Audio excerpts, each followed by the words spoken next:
Jaume Martínez Bonafé, benvinguts a la nostra revista. Acabeu d'editar Otra Educación con cine, literatura y canciones. La primera pregunta és inevitable. Per què del títol? És a dir, tenim que recórrer a la literatura, al cinema, a la tradició oral de les cançons per a renovar l'educació, per a poder parlar d'una altra educació?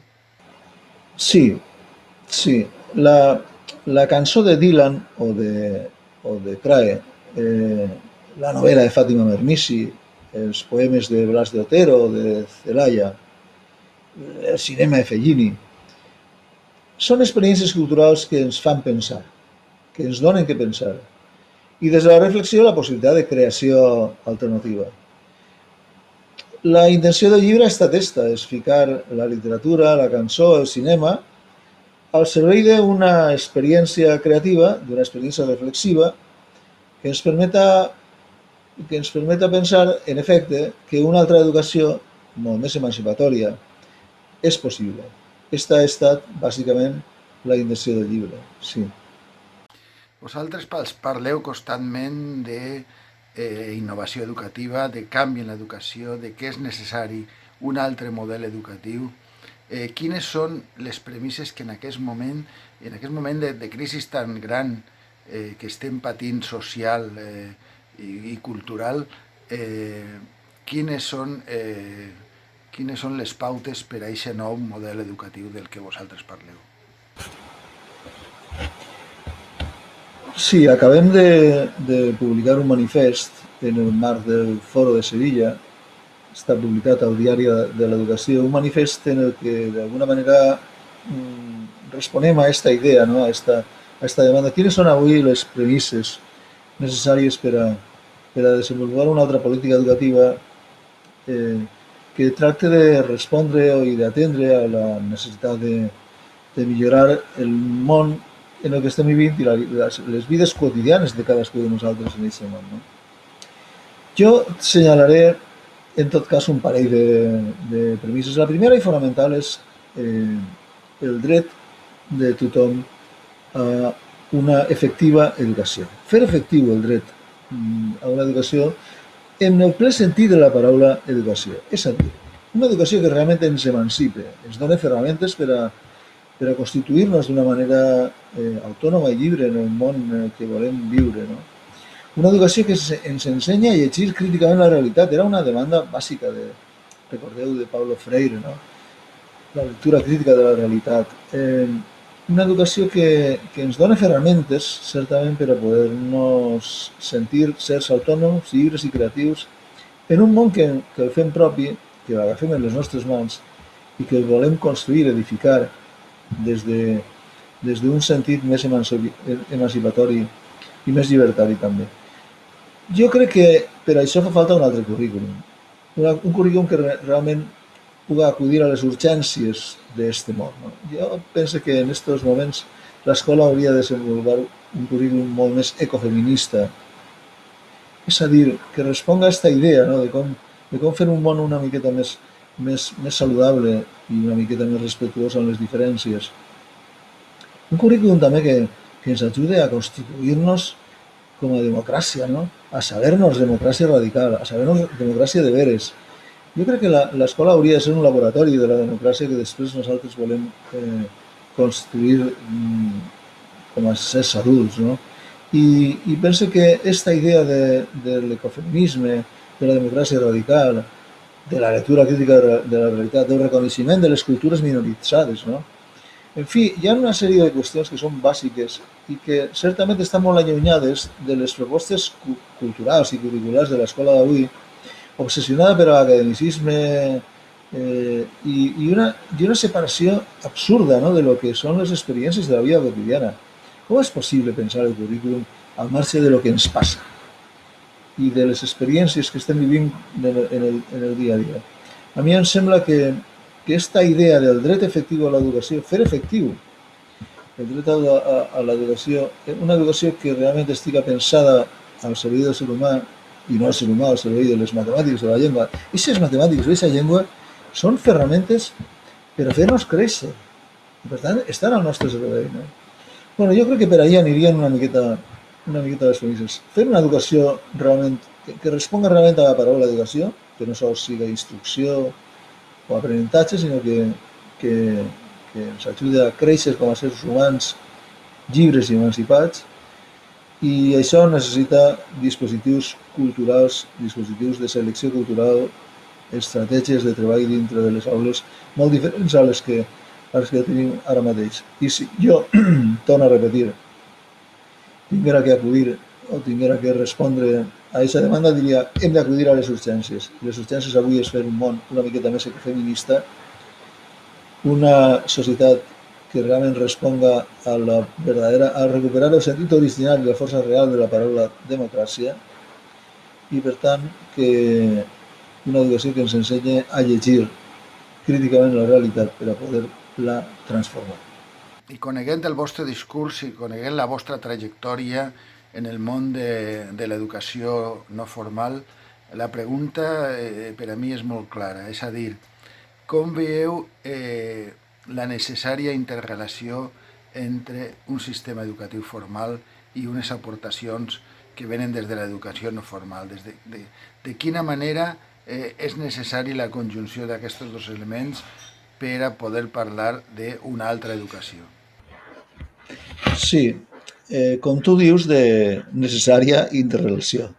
Jo, de fet, no separaria entre educació formal i educació no formal. Jo crec que l'educació és una experiència vital que se desenvolupa en diferents àmbits institucionals i no institucionals, i que és l'experiència vital que ens va conferint identitat i es va fent créixer com a persones. Certament l'escola té un paper important, però després hi ha un altre tipus de formats, de marcs, d'experiències, de territoris, d'àmbits institucionals també, no? que estan desenvolupant programes educatius molt potents, en alguns casos més efectius que els de la pròpia escola. Però jo no sols pensaria, quan parlem d'educació no formal, que jo no crec que siga la millor expressió, jo no sols pensaria en el que pot fer un hospital o un museu o una política municipal respecte de la seva pràctica cultural, no? I les ofertes educatives d'aquesta pràctica cultural. Jo crec que ho he ficat com a exemple moltes vegades, que quan un grup d'adolescents, per exemple, passeja una vesprada per un centre comercial i entre espentes, abraços, risses i xistes i històries està construint tota una teoria del cos, de la sexualitat, de l'alimentació, del vestit, de la família, del viatge, de la salut, d'infinitat de coses que tenen que veure amb la seva vida quotidiana. I aquesta teoria l'està construint des d'un discurs elaborat, claro, per una mà que escriu des del capitalisme de consum. Però aquesta experiència del passeig per el centre comercial és també una pràctica educativa, moltes vegades contradictòria amb els discursos i amb les propostes que se desenvolupen en les escoles. Nosaltres podem estar a l'escola predicant, per exemple, la possibilitat d'una educació una miqueta menys sexista, mentre el centre comercial desenvolupa tot un discurs basat en el sexisme.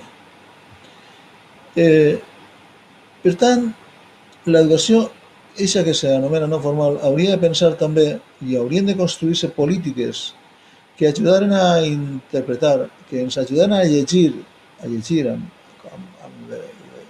això que deia Freire, los anteojos de la crítica, no?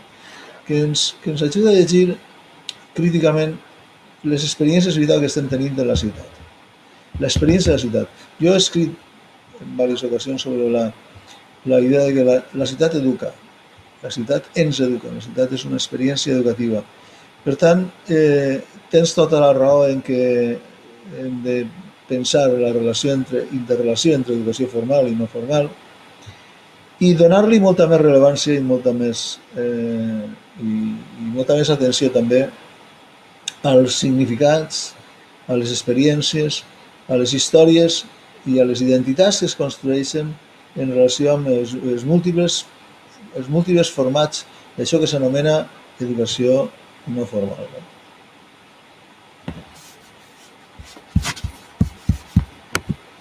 I finalment, els nostres lectors, els nostres seguidors, provenen del camp de l'educació social, de l'educació popular, de la recreació en Latinoamèrica, de l'animació sociocultural. Què li diríeu en concret, per a conclusió d'aquesta entrevista, a aquells professionals i aquells voluntaris que treballen en aquests sectors, en aquells àmbits de l'educació no formal? Dir educació social o dir educació popular són paraules molt sèries, són paraules importants, són paraules que ens comprometen, són paraules que, que ens fiquen en una posició de compromís amb el món, no? I amb les persones que en el món necessiten més del nostre treball i de la nostra ajuda. Per això, la nostra formació no pot pensar-se sols des d'una perspectiva purament tècnica. Estes lliçons, estos exàmens, estos llibres, estes històries. Jo crec que un educador social, un educador popular, ha de ser bàsicament una persona compromesa amb el poble. A mi m'agradaria dir-ho amb més claretat, una persona d'esquerres, una persona que té clar al servei de qui està i una persona que té clar que el seu saber professional l'ha de ficar al servei de les persones que necessiten més ajuda per a poder-se desenvolupar com a persones lliures, creatives i autònomes en el món que avui estem vivint. Bueno, jo crec que això passa bàsicament per una cosa que deia Freinet, molt clara. Diu, bueno, nosaltres podem ser revolucionaris en l'aula, però després ser conservadors en el carrer, o al contrari, ser uns revolucionaris en el carrer i conservadors en l'aula. I Freinet deia, hem de ser revolucionaris en els dos àmbits. Per un costat, en l'aula hem de ser més creatius que mai i que ningú, però en el carrer hem de saber-nos comprometre amb la gent que avui està lluitant per a canviar el món i per a fer-lo més just i habitable. Pues esta és la reflexió fonamental. En el llibre nostre, en el llibre de Otra Educación, con cine, literatura y canciones, hi ha un moment en què recurrim a una seqüència que hauria de ser d'obligada visió en totes les facultats de formació del professorat i, des de luego, també de les facultats d'educació, en els programes d'educació social, no? Bueno, Federico Lupi, el actor, és un professor en la facultat de pedagogia, expedientat per la dictadura, i està donant l'última classe i aleshores diu, bueno, miren, ¿cuál es la idea fundamental?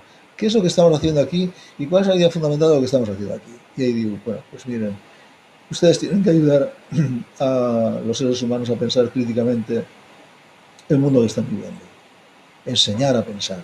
Y para eso ustedes tienen que saber ser unos seres humanos reflexivos y críticos. Esta es la cuestión. Jo li diria a la gent que s'està formant en l'educació social, en l'educació popular, als educadors, hem de ser els millors, hem de ser els millors, hem de saber treballar millor que ningú perquè hem elegit una professió, un espai d'intervenció social i cultural que ens compromet com a seres humans i que ens compromet com a poble. Per tant, hem de ser els millors. I Jaume, els dos Jaumes, molt agraïts per la vostra presència i per la vostra col·laboració, i ha sigut un plaer haver-vos tingut en la nostra revista Quadern d'Animació i Educació Social.